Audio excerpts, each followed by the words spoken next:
আসসালামু আলাইকুম। দেখতে, দেখতে যাওয়ার দিনও চলে আসলো। তো আজকে বাংলাদেশ থেকে বিদায় নিয়ে পর্তুগাল চলে যাচ্ছি। আসলে বিদায় মুহূর্তটা অনেক কষ্টের। চাইলেও নিজেকে কান্না থেকে আটকে রাখা যায় না। আম্মু অনেক কান্নাকাটি করছিল। আমি শক্ত হয়ে দাঁড়িয়েছিলাম। চেষ্টা করছিলাম কান্না করব না। কিন্তু আসলে সেটা চাইলেও হয় না। সন্তানের ভালো চিন্তা করে নিজের বাবা-মা, শ্বশুর-শাশুড়ি, ভালোবাসার মানুষ, আপনজন সবাইকে ফেলে এত দূরে চলে আসতে হয়।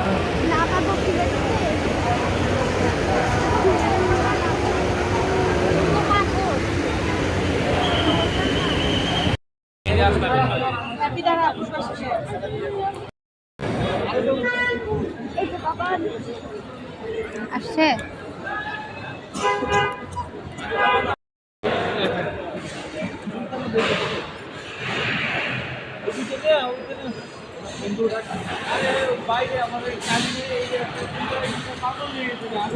কি করতে বললো?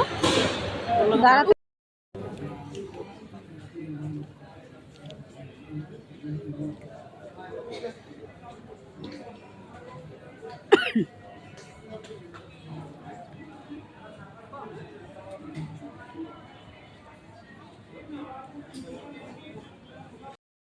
ব্লেজার, জুতা, ট্রেকার এছাড়াও ব্যাগের পরিবর্তন ইলেকট্রনিক আইডি থাকলে ট্রেকার আপনাদের ভ্রমণ নিরাপদ ও আনন্দময়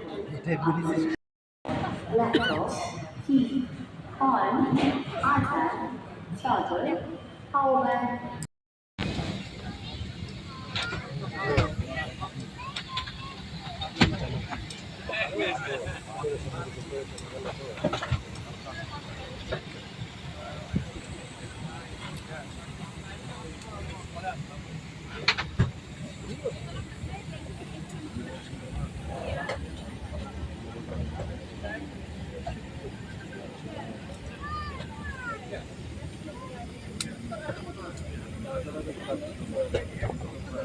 আমরা প্লেনে উঠে গিয়েছি। উঠার কিছুক্ষণের মধ্যেই আয়াতের খাবার চলে আসছে। মানে প্লেনে বাচ্চাদের আগে খাবার দেয়। তো আয়াত একটু, একটু করে খাচ্ছে। তবে আমার কাছে প্লেনের খাবার অতটা খারাপ লাগেনি। ভালোই লেগেছে। শুধু এই যে ডাল দিয়ে কি যেন এটা ভালো লাগে নাই। বাকি সব ঠিক ছিল। একটু অসুস্থও হয়ে গিয়েছিলাম। খাবার খাচ্ছিলাম আর ভাবছিলাম কোথায় ছিলাম আর কোথায় চলে যাচ্ছি। তো আমাদের ট্রানজিট ছিল দুবাইতে।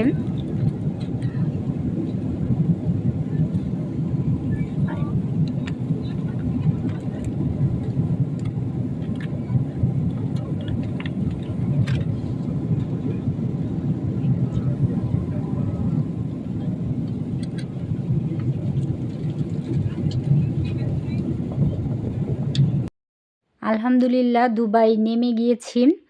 তবে প্রচণ্ড অসুস্থ হয়ে গিয়েছিলাম। খুব বমি হচ্ছিল বারবার আর মাথা ব্যথাও করছিল। কারণ বাংলাদেশ থেকে আসার পথে বাংলাদেশের রাস্তায় জ্যামে পড়েছিলাম। প্লাস এয়ারপোর্টের ভিতরে একটুও বসতে পারি নাই, রেস্ট নিতে পারি নাই। পুরোটাই দৌড়ের উপরে। দুবাইতে নামার পরও দৌড়ের উপরেই ছিলাম। জাস্ট একটু ওয়াশরুমে যেয়ে চোখে মুখে পানি দিয়েছি। আর দৌড়াচ্ছিলাম শুধু। এয়ারপোর্টটা এত বড় যে ক্রস করতে, করতেও বেশ অনেকটা সময় লেগে গিয়েছিল। যখন নামলাম তখন ছিল ভোরবেলা, মানে একদমই অন্ধকার, ফজরের আজান দেয় নাই। আমরা নামার কিছুক্ষণ পর ফজরের আজান শুনলাম। তারপর তো শুধু দৌড়াচ্ছি আর দৌড়াচ্ছি। লাস্ট প্রান্তে যেয়ে কিছুক্ষণ ৫-১০ মিনিটের মতো বসতে পেরেছিলাম। আর আমি বাহিরে দেখছিলাম যে এয়ারপোর্টটা কেমন দুবাইয়ের।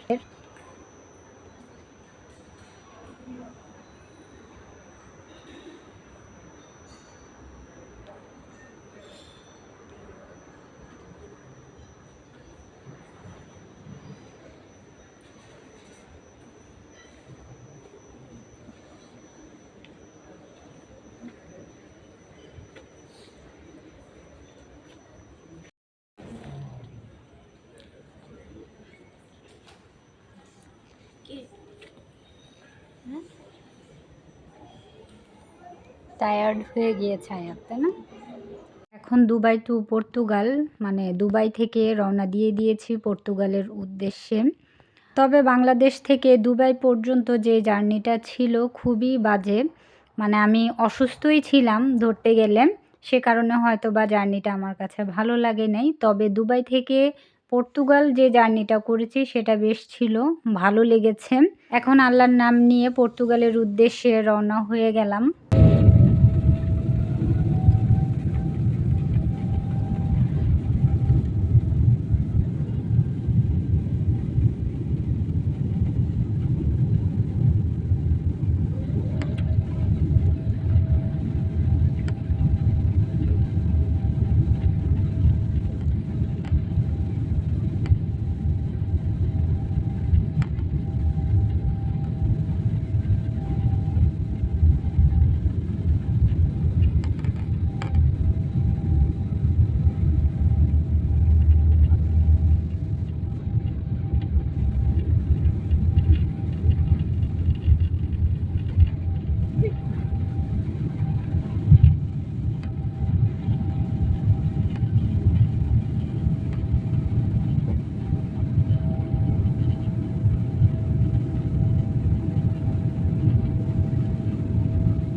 Totalmente é da esquina da coisa, me diz? Já devia ser assim. Que fai aí, não, a chapa. Leva mais, vai. Já não sei se já vi tudo lá daqueles navios também. Sai o perfeitamente, já.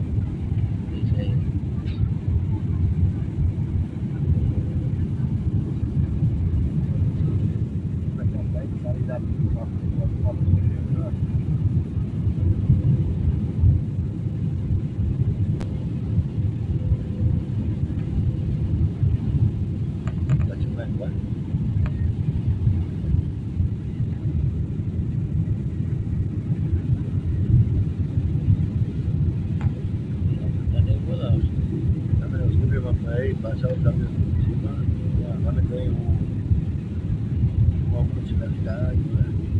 Dios que tengo mais,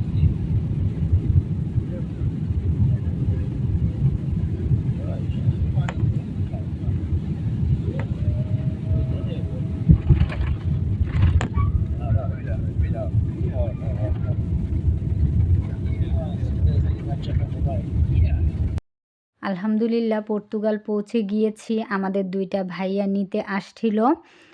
তো খুব বৃষ্টি হয়েছে বোঝা যাচ্ছে। রাস্তাঘাট সব ভিজা। আমরা যখন নেমেছি তখনও টিপটিপ করে বৃষ্টি পড়ছিল। তো এখন আমরা আমাদের বাসার উদ্দেশ্যে রওনা দিয়ে দিয়েছি। তো সবাই ভালো থাকবেন। আমাদের জন্য দোয়া করবেন। আল্লাহ হাফেজ। सुना था टीवीडी का रेस्ट्रिक्शन क्या कहते हैं